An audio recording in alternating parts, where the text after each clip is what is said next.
Alright guys, welcome to part 2 of the FingerCramp's Ultimate Marvel vs. Capcom 3 Baby's Guide, and I'm here today to show you why you're getting beat up mathematically.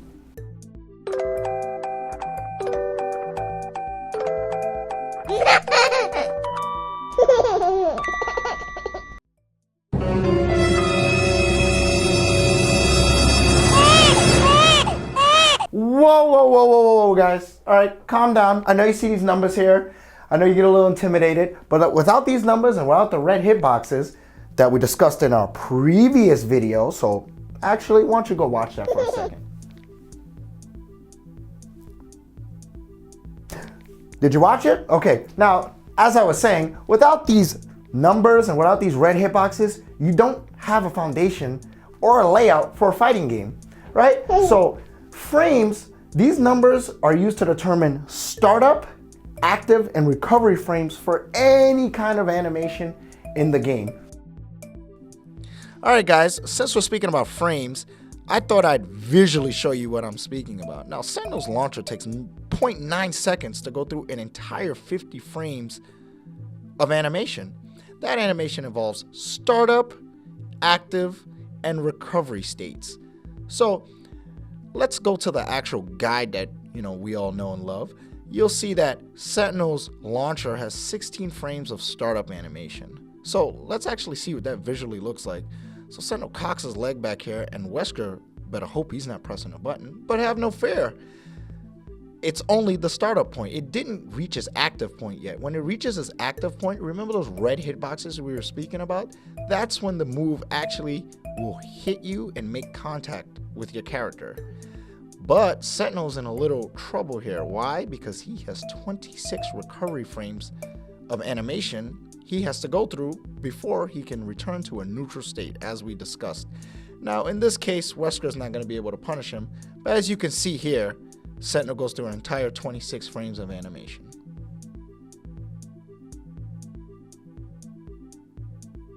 Now, startup frames is how long a move takes before its activation point. So, like we were discussing in the last video, there were red hitboxes, right? These red hitboxes don't actually appear until the move finishes its startup point. So let's say a move has 8 frames and it doesn't start until the 7th frame. You won't see that red hitbox appear until its 7th frame right here. All right, guys, now on to active frames. Active frames determine how long that little red hitbox stays active after its startup period. Now note, some moves such as Thor's jump down H that is, stay out completely from start to end. So that little red hitbox is gonna be there tormenting your life until Thor touches the ground. For our next topic on our agenda today, we have recovery frames. Now, recovery frames are normally the frames a character goes through before he can return to a neutral state and perform another action. This goes for jumping, dashing, tagging out, you name it. Now, higher the number, worse the recovery, meaning that you'll be more vulnerable to your opponent in most cases. So keep that in mind. All right, guys, so moving on to hit stun and block stun. Hit stun and block stun are numbers used to determine whether a move has advantage, disadvantage, or neutral on hit or block. Now, this is where the term safe and unsafe come from. Safe moves are typically hard to punish on block, and they can't be punished on hit, obviously. Now, unsafe moves are typically easy to punish on whiff and easy to punish on block. Now that you guys know this, you'll be better off. I'll get more into that during the breakdown though, but remember, knowing is half the battle.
All right, welcome to the breakdown, guys. Now that we're done with the definitions, I made up questions that I thought you would ask me. So, let's begin. Why does frame data matter? Well, guess what? Frame data, numbers.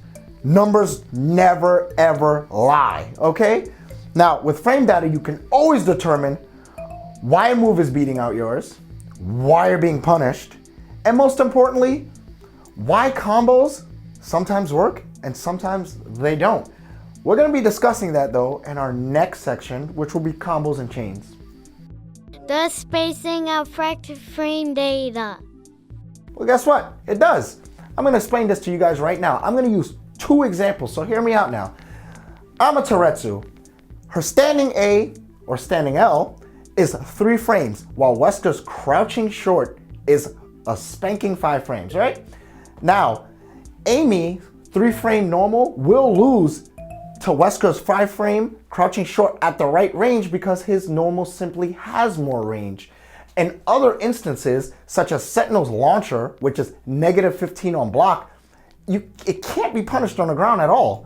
But if you jump and block the move, you will be released from block stun upon hitting the ground and be able to punish him. So those are some examples of how different spacings can alter whether you can punish a character or not. Whether his move be negative, positive, doesn't matter, still punishable due to the spacing. How do I apply frame data? Well, first, you can apply it visually. It's the easiest way. You get your book out, you get the CD out, and in a practical sense, what I would do is just look at a character I like, that I'm using, of course, and a character that's giving me a lot of trouble in a matchup, and look at his frames. All right, so you got a 5 frame standing jab, right? And you looked at the rest of the 40 casts, and you know that the average jab is 5 frames. So here comes this character beating you out, so you get a little frustrated. Well, guess what? He has a 4 frame jab, meaning that in that matchup, you're probably never gonna wanna swing against that character in close quarter combat. But the rest of the cast, you beat when it comes to close quarter combat. So you got a lot of frames to read, okay? What is a frame trap? A frame trap in layman's terms kind of goes like this. I'm Trish, I'm not actually a female, all right? And we have Amaterasu, okay? And I run up to Amaterasu and I do my 5 frame crouching short, which is +2 on block, right? Now Amy has a 3 frame standing normal, right? So what I would do is swing my short again after that. Why? Because I'm +2 on block, I have a 5 frame normal, so you subtract whatever I swing next and you take away frames from it, meaning that the next button I swing, which is gonna be my crouching short again, is now 3 frames. If I were to swing my crouching B, which is 7 frames, you would subtract 2 frames away from that and it would become a 5 frame normal. But I don't wanna do that because I don't wanna take the risk that Amaterasu is gonna swing her 3 frame standing normal and hit me. That's why I say you have to read your frame data. You have to know what the opponent has at his disposal also, his or her disposal. All right, I know numbers are boring, but guess what? The boring part's over. No, it's not. Anyway, combos next week. That's what we're gonna be discussing, all right? How to do them, how to create them, and most importantly, why doesn't my combo take any damage? So if you have any questions, you can leave them under the video comments, or you can tweet them to FingerCramp, right? And we'll probably be responding to them in a video reply during the middle of the week. So hopefully by you guys watching these videos and asking the questions, you can become a better player too, okay? Hopefully.